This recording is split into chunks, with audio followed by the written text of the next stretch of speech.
Welcome everyone to the second webinar organized by WEE-DiFine for this round of request for proposal RFP. I'm Wahed. I am a research fellow at BIGD, and I'm joined by my colleague Kim. Hello everyone, I'm Kim. I'm the director of WEE-DiFine, and it's a pleasure to be with you here today. So today we'll be going through some suggestions that we think applicants should follow in preparing a competitive proposal. We will go through some technical aspects of a proposal that would make a proposal really in a good standing, as well as some budgetary guidelines. So we'll go through some presentation that we have prepared, and then we will take questions from you. So we request that people write their questions down in the Q&A section on the Zoom. Please do not write questions on your chat boxes. We will answer your questions at the end of the presentation that we have prepared for you.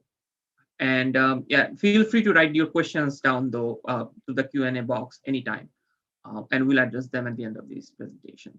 We also have our previous webinars on our website where we have covered some frequently asked questions as well. And please, consult those frequently asked questions as well should you have any confusion, query, and if you are always welcome to email us on our official email address if you have any questions.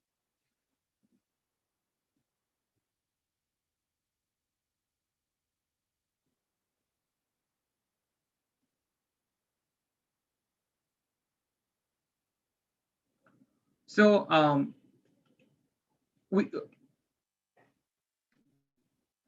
WEE-DiFine is a research initiative that aims to generate evidence around the impact of digital financial services on women's economic empowerment. And it's interested in investigating the causal mechanism between DFS and WEE through rigorous research. WEE-DiFine has a geographic focus. It's interested in research in South Asia and Sub-Saharan Africa. So when we say we're interested in the causal mechanism, we understand that there are two broad ways in which DFS can lead to women's economic empowerment. DFS can DFS can increase the bargaining power of women. Also, it can increase a women's ability to enact their preference. And there are three channels of transmission of DFS to achieving WEE. DFS can reduce gender bias in financial access. The technological feature of financial services may have gender implications, as well as there could be spillover effect of DFS on non-financial services. If you look at this conceptual framework, which summarizes these ways and transmission channels that I have just described, you'll see that the technology-induced changes have several components. For instance, there is a privacy component, or there is a safety component. So through DFS, there can be an increased safety of financial transaction that could allow women's an enactment of preference and increasing their bargaining power. There can be a reduction in the necessity to move aspect of DFS that could do the same, could have the same consequence, or it can go other. But WEE-DiFine is interested in finding what happens what are the causal mechanisms through which DFS and WEE are connected. And these are the components that you could look at potentially when you are when you're thinking of research design These are well described in our white paper, which is available in our website. So we really encourage all of you to consult the white paper when you are considering a proposal.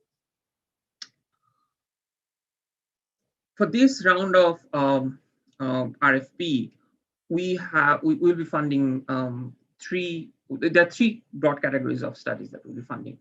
So there are measurement studies, there are qualitative studies and pilot studies. And within pilot study, we will be looking for standalone formative research as well as extension to existing studies. And I'll go through what are the requirements for each of these categories. So for a measurement study, we are looking for studies embedded in a field survey that would develop novel measurement techniques, or it could be application of an existing measurement in a new context. By new context, you could mean a new geography location, or a new sample, or a new group of new type of population. Measurement studies do not have to be associated with a randomized control trial. However, a measurement study for a proposal with a measurement study, the research team should include an expert in measurement. And the research should lead to a publication quality paper. This is really important for us because we want our initiative to contribute to knowledge generation and knowledge dissemination, for which journal publication is quite important. For qualitative studies, we would be supporting studies which are looking for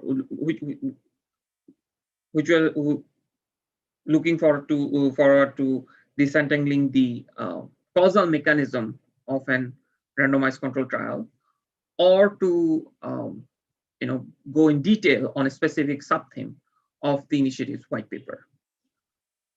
For quality studies as well, the team should include a skilled qualitative researcher, and the research project should lead to a publication quality paper.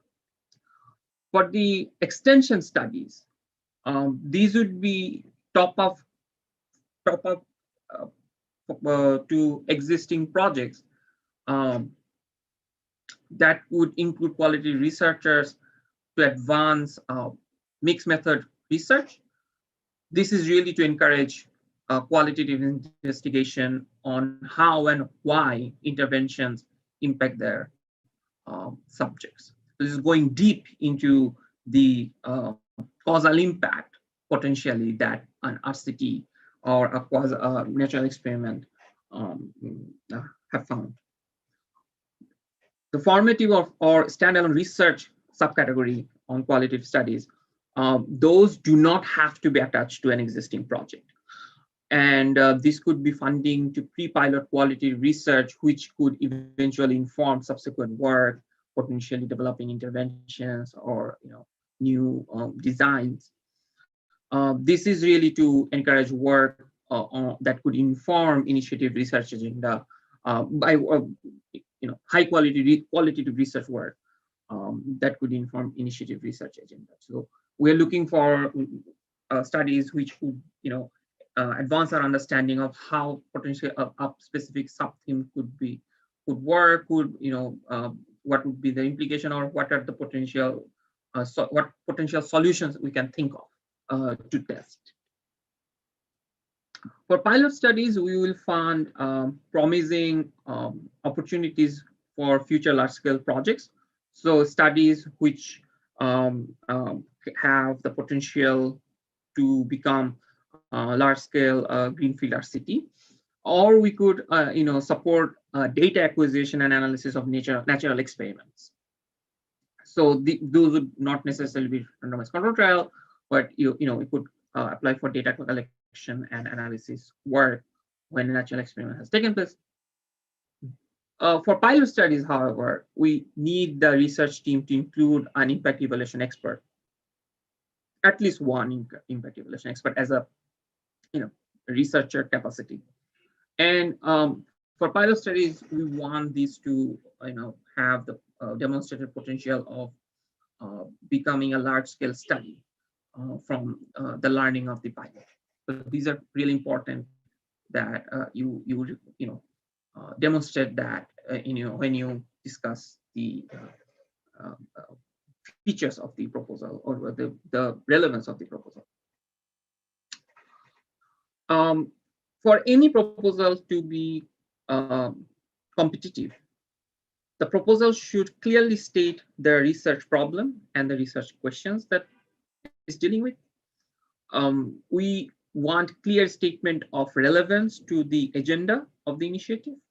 And for these, we strongly encourage you to consult the white paper. Again, the white paper you can find in our website. Clear statement of academic contribution of the project is required, and you should explain. There should be no confusion about the study design and hypothesis to be tested. So, for instance, if you're designing a randomized control trial, there should be no confusion about what the treatment is. There should be no confusion about what are the treatment groups. It should be very explicitly stated what type of design this is a cluster randomization or individual randomization, and you should clearly make any power calculation or sample size determination. You should make those very clear. You need to describe your intervention if this is an experiment. So as I was saying, that you should explain what the treatment groups are, but you should also explain what they get and what the control group, what will happen with the control group. And you should explain how the study subjects will be selected and who are they, where are they, what are the characteristics you'll be looking at when you do the sample selection. And for instance, if you're doing a cluster randomization, you should also explain whether everyone within the cluster are going to be treated, or you will also do some random selection within the cluster in terms of beneficiary. So that's one example, but you should make those very clear so that the sample size calculation, should reviewers should not have to make those calculations on their head when they're reviewing your proposals. Those would be clearly stated and described in the proposal. You need to address any potential ethical issues and describe the plans how you will deal with them. For instance, if you are excluding any particular group for any reason, for some logistic reason, implementation issues, you need to address that something like that may happen and how you deal with it. So that it should not look like you are trying to hide this. Be straight, be honest about if there are issues and how you are going to deal with it. Your proposal should describe any background work.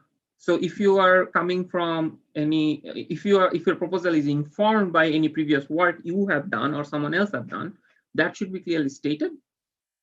You should clearly state any assumptions that you are making. So for instance, if you are making an assumption of X percentage of uptake, you should make that very clear that you are making that assumption, and it's highly encouraged that if you make that assumption that it should be grounded on certain previous works, which takes me to my third point here, which is if you are using any existing data, that could be your pilot study or anyone else's pilot study or anyone else's work, that data you may have access to, you should make that very clear that you are using it. And if there is any challenge, any potential challenge to the study, given, that doesn't have to be only, and it's not necessarily only COVID pandemic, any potential challenge, including COVID pandemic, you should address them and describe a plan how you're going to deal with those threats or challenges. We have certain preferred characteristics for a proposal. So while these are not required, we'll strongly encourage researchers to pay attention to these preferred characteristics. So we'd really like to see at least one PI, if not more, from the country of focus in the research team. We would prefer that the proposed intervention has the potential to be scaled back. So the intervention, if proves to be effective, has the potential to be scaled up by a local institute, government, private firm, non-government organization, but has the potential to reach to a large number of people in some manner. And we want that the intervention should meaningfully address a gap in the existing literature and pose potential solution. While we understand the intervention can be novel, a replication or a modification of existing intervention, the expected contribution should fill the gap in the literature that is meaningful to the problem the project is trying to solve and potentially help operationalize a solution. And the most important, I think, guidance we can give you is that please follow the instructions that we already have detailed in the RFP document. You should follow the outline for the technical proposal. You should follow the page page limitations that we have imposed in the proposal. And please remember while you're preparing the proposal that failure to adhering to these instructions and outlines may render into your proposal not being considered for further review, except in extraordinary circumstances. That's what is going to likely happen. So it's not it's all there, the guidelines and instructions. And if you have any questions about them, please feel free to email us. And of course, it goes without saying that following these instructions, while will make your proposal competitive, does not guarantee that you will get the funding, because this is a competitive process, and at the end,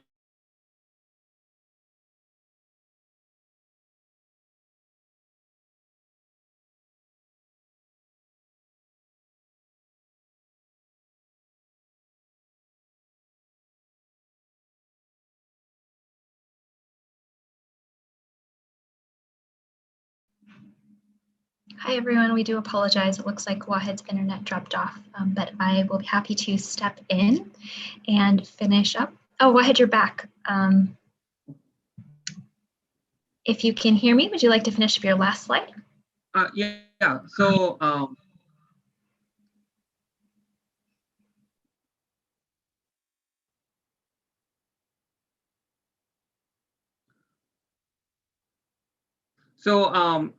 as I was saying that you should follow these instructions, and it's very important that you do, because without not following these instructions may if you do not follow that, if a proposal doesn't follow the instructions, will not be able to consider your proposals for further review. And of course, it goes without saying that just following this instruction doesn't necessarily mean that you'll get the funding. It just means that you will be much more competitive than if you don't do. So those are the guidelines from us to make technical proposal competitive. Now my colleague Kim will talk about how to make your budget competitive for this this RFP. Kim, over to you. Thank you, Wahed. So of course, in addition to well-crafted technical proposals, thoughtful budgets are also key to preparing a competitive WEE-DiFine proposal. So today I'll be sharing more information about what exactly we look for in a high-quality budget, including both some general guiding principles and some more firm budgetary parameters. So first, overall, we look for best value for money. And what that means exactly is we will be looking at the individual input costs to ensure that they're reasonable and in line with market rates. And we'll also be looking at the quantities of items to ensure that they are in line with the scope of work proposed in the technical proposal. And additionally, we'll be looking for ways in which the research team has pursued the lowest cost options available without sacrificing quality. We also look for individual cost drivers that are disaggregated. So as one example of what this could look like, the costs associated with field staff should be disaggregated by role, as well as by expense type, such as salaries, per diems, and transportation. We also look to see that costs are thoroughly justified. And we have two different areas to pursue this justification. The first is in the budget notes column. And this is where for each budget line, we ask that teams explain why a particular item has been included in the budget, as well as a delineation of the component parts that lead to the financial request. So in other words, we look for an explanation regarding the input cost as well as the quantity that leads to the sum requested. The budget narrative serves a little different function. The purpose of the narrative is to explain higher level context to your financial requests. So for example, the budget narrative would be the right place to explain the particular personnel structure that you have proposed in your technical narrative and budget. And I do want to note that we have made a couple updates to our submission package to this effect. The budget narrative is now a separate document, a full one-page document. And we've also added one page to our technical proposal. So the technical proposal and the budget narrative won't be in competition with each other. So we're hoping that this gives teams more space to address these points. And lastly, we asked teams to share with us co-funding committed. Again, I want to stress committed as opposed to funds applied for. That said, it is not a prerequisite to have co-funding. You do not need co-funding to apply to WEE-DiFine, nor is it preferred. In the event that you do have that, though, we would just like to see it.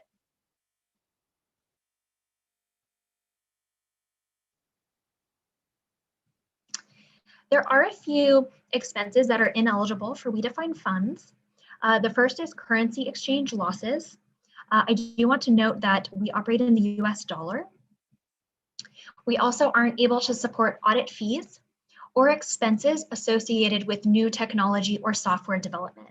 On this third one in particular, we do receive a lot of requests. So just to clarify, unfortunately, we're not able to support new technology or software development. We're unable to support advisory board fees or honorariums. So the financial requests with regard to personnel should be exclusively related to the research staff working on the project. And lastly, we're not able to support expenses associated with policy development and research dissemination at this time. That said, WEE-DiFine does take an active role in disseminating the results and policy implications of all of our studies. And we also include our funded studies to do the same through their own networks.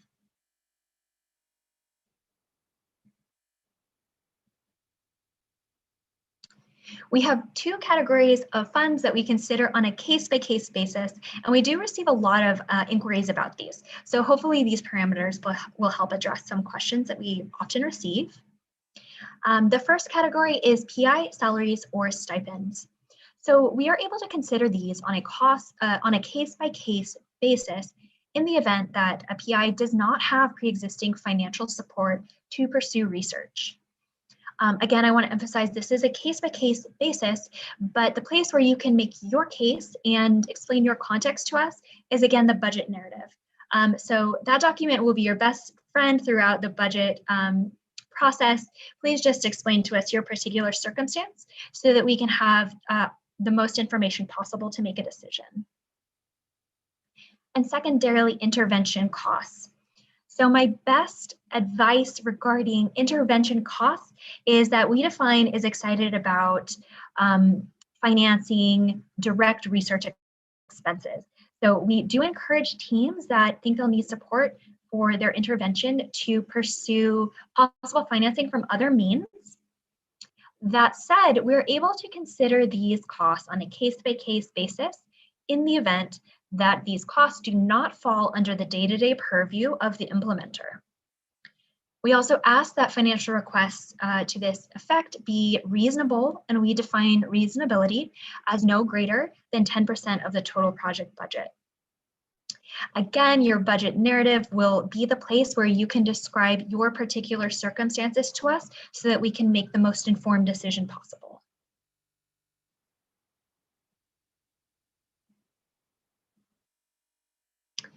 We have also released our suggested competitive distribution of funds. I do want to emphasize that these are recommendations, and they're one of the many things that we look for when assessing budgets. We also do not apply caps on these lines, with the exception of overhead. All of these, the other three categories are recommendations. Again, we understand that each study and context and institution is different and has their own particular circumstances.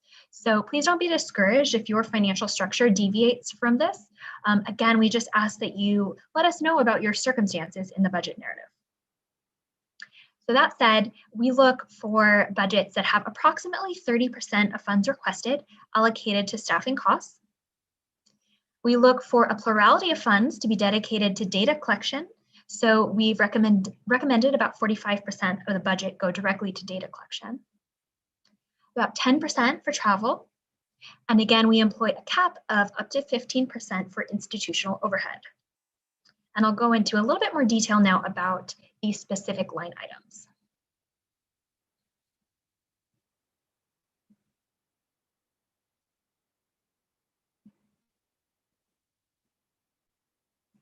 Our first line item is project personnel. And this is where you should include the expenses associated with each one of your members of the research team. So for example, research manager, research assistant, or associate, those individuals should be represented in this section. And we ask for input costs, the duration of each person's time that will be spent on the project, as well as a short description of what each person will be doing on the project. I do want to emphasize that expenses associated with administrative costs, for example, finance and operations staff, are not permissible in this section, with one exception. If you are requesting less than the 15% cap on overhead, we can consider administrative costs in this section. Moving on to data collection. This is a section where you should include all costs associated with your survey staff or your field teams. So this will include training, salaries, per diem, transportation, all of those costs associated with the staff collecting the data. Again, as I mentioned, we consider best value for money overall, but in my opinion, one of the areas where this can be best demonstrated is in technical equipment. And just one example of what that could look like, depending on your circumstance, is regard to tablets. So we recommend whenever possible and viable for a team that they consider renting tablets as opposed to purchasing them, because this often presents a better value for money. Other permissible expenses do include costs associated with obtaining IRB approval, reasonable participant incentives. We both permit and encourage research participants to be compensated for their time spent participating in the research. And we also consider behavioral games a means of data collection. So those are also allowable in this section.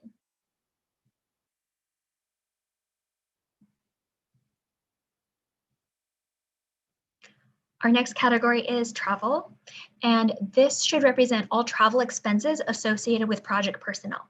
So again, those individuals that you mentioned in the top part of your budget. This can include ground transportation or a return flight for a research associate to monitor ongoing data collection, as just one example. Again, this travel should be associated with the project personnel and not the data collection teams. The travel expenses for data collection teams, again, should go under data collection.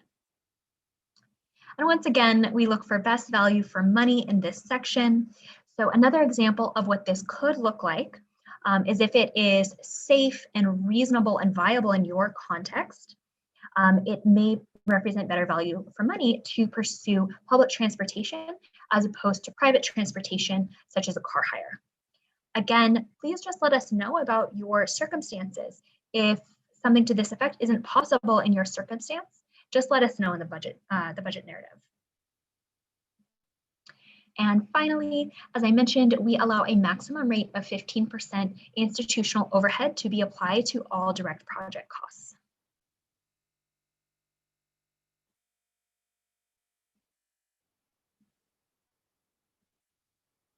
We've developed a few additional resources to help teams in the preparation of their budget. You'll be able to find these on our website. The first is a budget guidance document.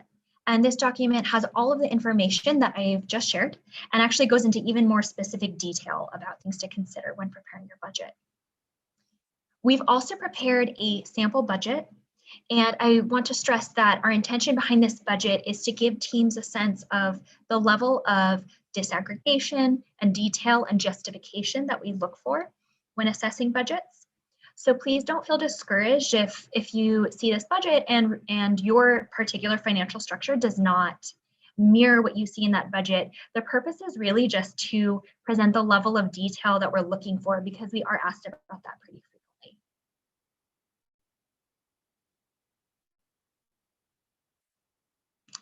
All right, and I'll cover our submission details before we go into questions. So our deadline for submissions is May 31st at 23:59 Bangladesh Standard Time. I know we're all spread across many geographies and time zones, so just additional emphasis that our portal actually closes at midnight Bangladesh time. We have recently launched a submission portal via reviewer. So for new teams, please submit all of your proposal documents through reviewer this time. That will include a proposal cover sheet, a cover letter if you're resubmitting a proposal to WEE-DiFine. And in that cover letter, please detail the ways in which your proposal has been updated since the last time you submitted. Of course, your technical narrative, letters of support from institutional partners, 2-page CVs of PIs, your budget in the WEE-DiFine budget template, and of course, your budget narrative.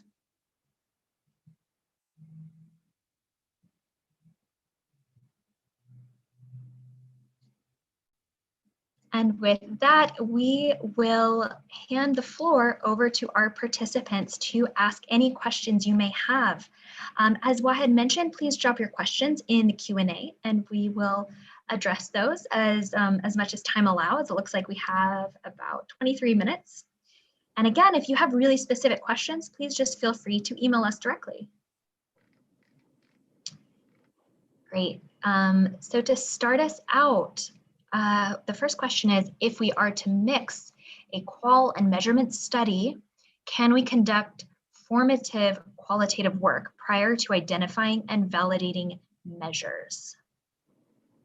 I don't see why not. That should not present any problem in terms of the timing of the respective activities. Please just feel free to let us know your plans really clearly and precisely.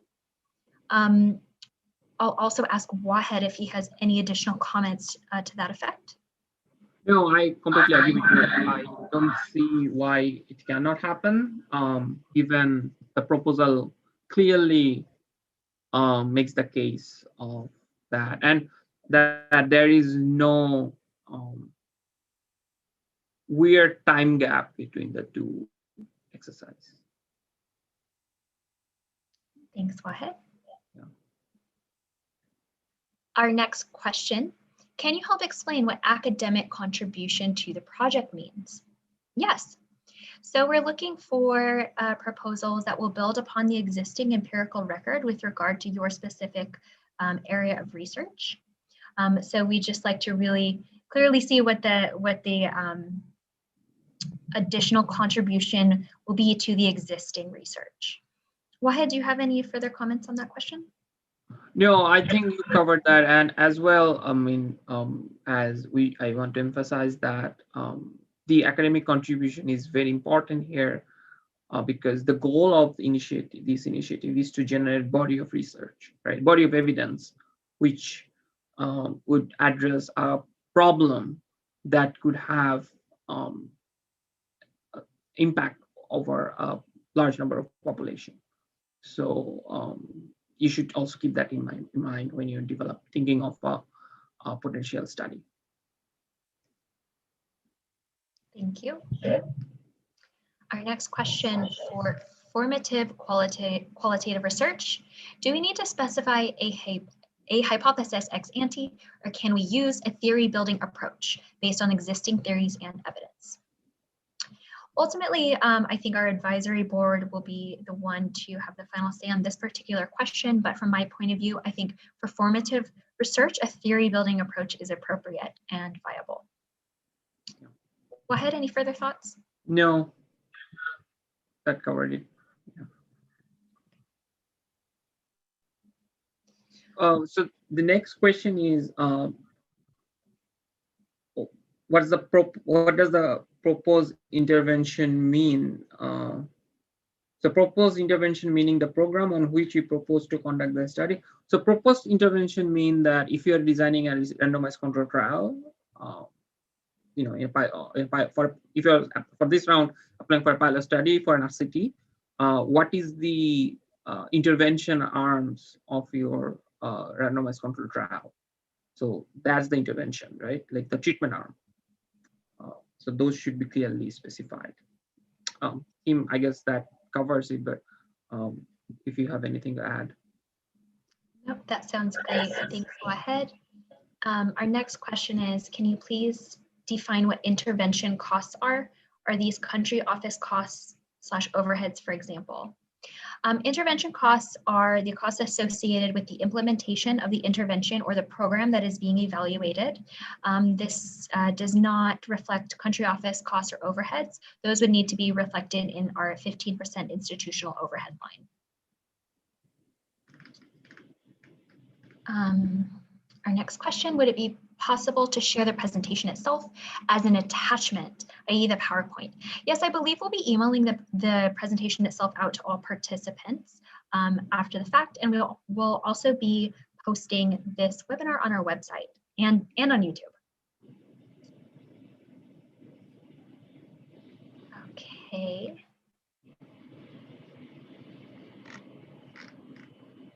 If our established overhead is over 15%, how would you suggest we make up the difference? Unfortunately, I'm not sure I can answer this very directly. Our prime award only allows us to support up to 15% institutional overhead. Next question, are e-certificates to be given after this Zoom meeting? We won't be emailing or sharing certificates of any nature, no. Okay, next question is, do we need to pre-register on the submission portal? So applicants do need to create an account with Reviewer. So to that effect, yes, you'll need to create an account in advance of submitting your proposal, but we hope that this actually makes the submission process a lot easier for teams because you'll be able to save your work and come back to it.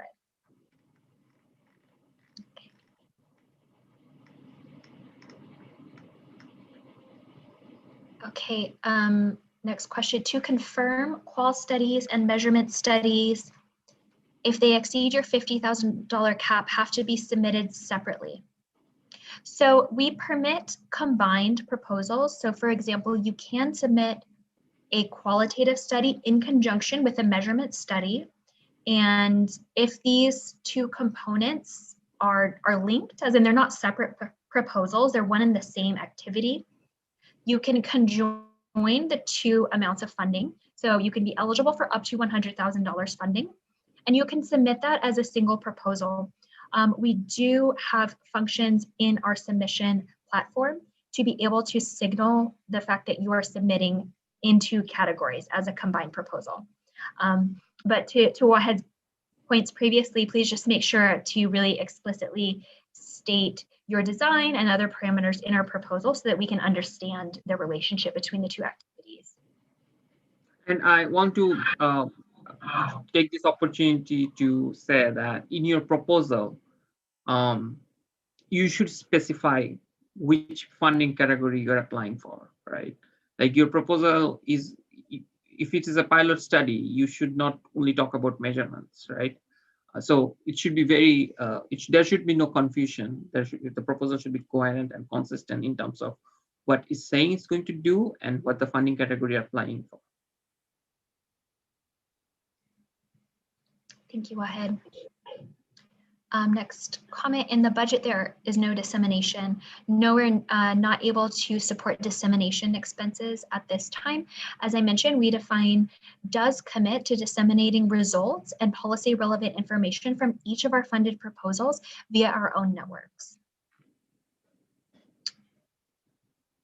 Our next question, are comments typically provided for proposals that are not selected for funding? So the response is it depends. We are not able to provide comments to all proposals we receive simply due to the volume. It's just not possible for my team to provide comments for each and every proposal. We are able to provide some feedback for those that make it far in our reviews process, and we endeavor to do so, but it is always contingent upon staff bandwidth and capacity. So we endeavor to do our best to provide feedback to teams, but unfortunately we are limited just in terms of time and personnel. Our next question is, how many PIs can there be from the same country if it is a specific country research? So we don't have a cap on the number of PIs that are permissible. I think our portal is programmed to only allow a certain number. Offhand, I can't recall what that is. It may be up to 10, I'm not sure. But as a general rule, I would recommend between 3 to 5 PIs on any given project, depending on the size, the scope, etc. But Wahed may have some further insight into that as well. So I think how many PIs you have in a project would depend on the workload that you anticipate, the dynamics of the PIs, the role that each PI would, the contribution that each PI would bring in the project. So we do not have any cap on how many can there be from a specific country, and I second Kim's recommendation, but this will not be a factor. The number of PI will not be a big factor. We do not anticipate many single PI projects to be that competitive. Not because there's only one, that's because just how we see from the pattern of the proposals that we have received. And we also do not encourage there are going to be 12, 15 PIs, right? Like many life science studies or in a large RCT multi-country setting, we do not anticipate that kind of study being submitted, being considered for this particular call at least. So no, we do not have any specific guideline other than these patterns that we see from the submission. Thank you, Wahed. Wahed, I'll also pass this next question over to you. Yeah, sure. So the next question is, do you have examples of natural experiments that have been used before? So let me give you an example that have been used in a different setting. So if you are familiar about the mobile tower, cellular tower expansion. So there was a study in India where the expansion is these towers were used to explain exogenous variation in expansion of mobile phones among fishermen. And that's a very good natural experiment, right? There was no randomized control trial, which just happened because of market force. And the study, I think, was published in QJE by Professor Jansen at Stanford, I think. So that's a good example of natural experiment that has been used. Also have some digital component. and you could think of the particular country of focus, what sort of this kind of either government policy due to government policy or some regulation or market force, such similar things have happened, and you could potentially use them as natural experiments. Kim, do you have anything to add on top of that? I think that was a great response. Thanks a lot. Our next question is, will WEE-DiFine fund the data collection costs on baseline and endline surveys if the intervention costs are funded? So as I mentioned, we're really excited to fund costs associated with data collection. So that sounds like, yes, it's in line with what we're looking to fund. I do want to emphasize that for this particular call, we are only opening our call for small grants. So to this effect, it sounds like this a project of this nature could fit into our pilot category of funds. That said, WEE-DiFine is ongoing. We will have many more RFPs, and we will be open to large awards in the fall of 2021. Okay. Next question, are workshops or trainings for the respondents included in the data collection costs or separately? So I believe this refers to a cost that we would consider an intervention cost. If you're requesting funds for intervention costs, you can reflect that in the data collection section of the budget template. We have a section called Other at the very bottom. And so anything that doesn't nicely fit into our other categories, you can include in the other category.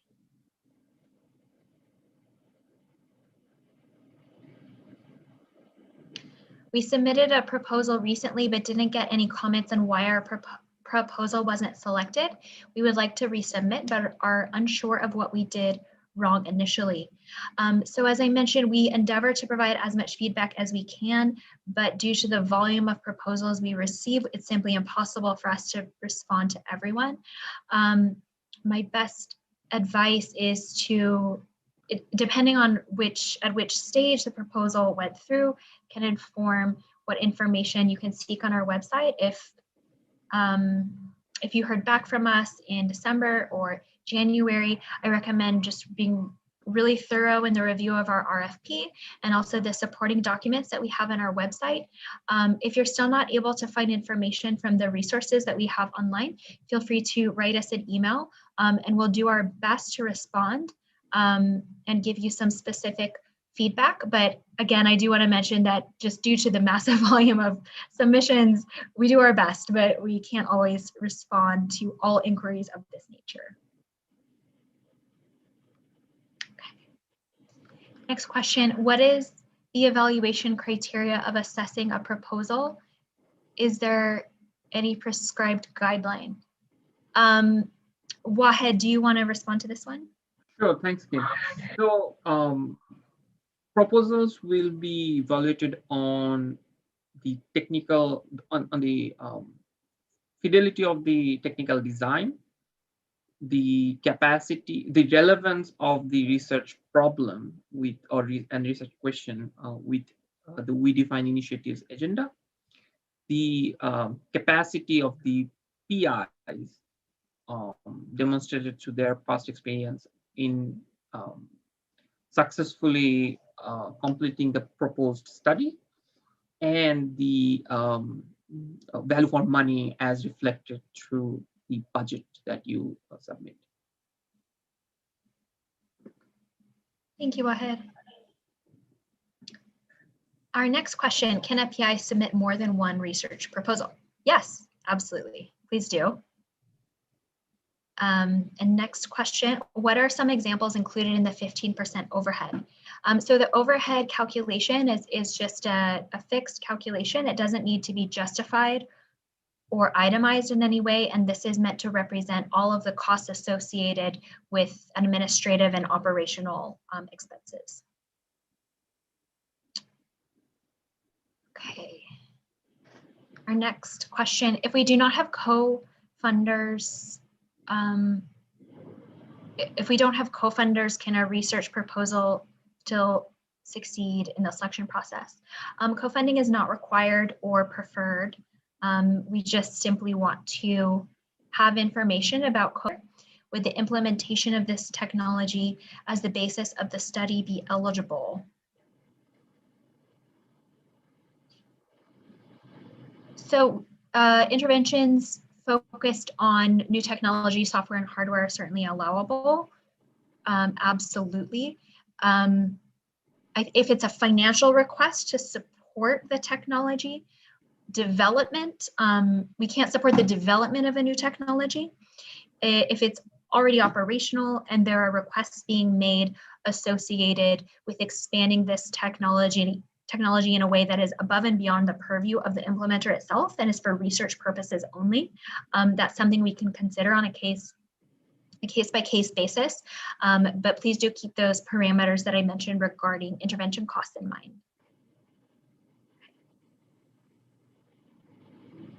I think I'll pass the next question to Wahed. What is a minimum number of sample participants desired in a pilot study and the number of locations in the same country?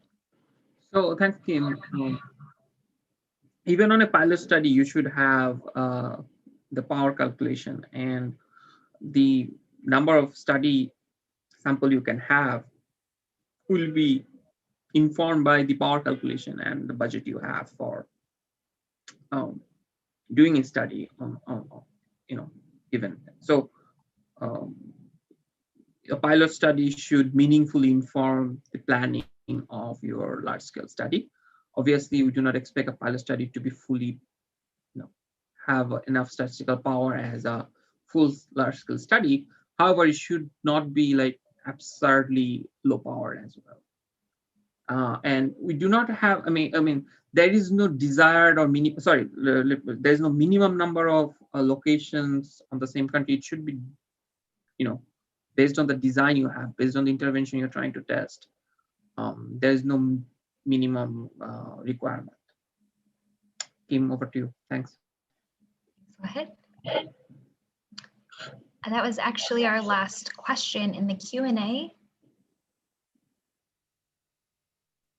We'll give a couple more seconds for any lingering questions, or maybe any that got missed in the chat.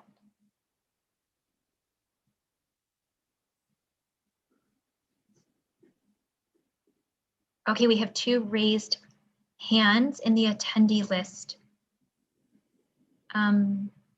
Zareen, do we have a way to allow for questions verbally?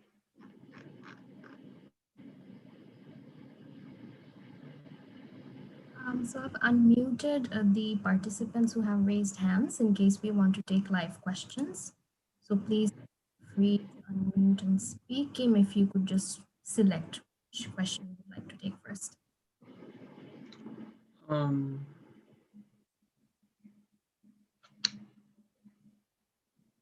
Okay. If the individuals with raised hands would be able to drop their questions in the Q&A, that would be great, because I don't think we're actually able to support live questions at this time. So apologies for any difficulties there, but feel free to drop your comment or question in the Q&A and we'll take a look.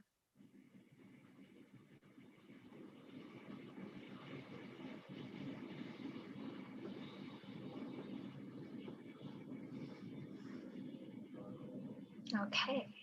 I want to just expand a little bit on the power calculation point that I just made. So in some cases, we have received proposals in the previous round where instead of giving us a clear, straightforward power calculation, often PIs have discussed power calculations, merit, and formulation. We do not really need to know that. You don't have that much space, right? So we understand power calculations merit. We also, do not need to see the equations. We need to know the assumptions you are making in doing the power calculation, and to tell us the statistical power and minimum detectable effect of your sample size. So you should clearly make those, clearly state those numbers. Thanks, Wahed. We have one more question before we wrap up. In India, we have GST tax, which we will have to include in the budget. So my best advice for all kind of contextual budgetary requests is please just be sure to justify it in the budget narrative, and let us know about your particular context so that we can have the most information possible to reach an informed decision about whether or not we can allow the expense. So as I mentioned, the budget narrative, we hope will be everyone's best friend as they're developing their budget so that we can just really understand each particular contextual reality. I think we're out of time for today, but I want to thank all of our participants who joined us from all around the world. Thank you so much for spending this hour with us. We really appreciate your time and attention. If you have any lingering questions, please reach out to us at our institutional account. And otherwise, we look forward to receiving your proposals in May. Thank you so much.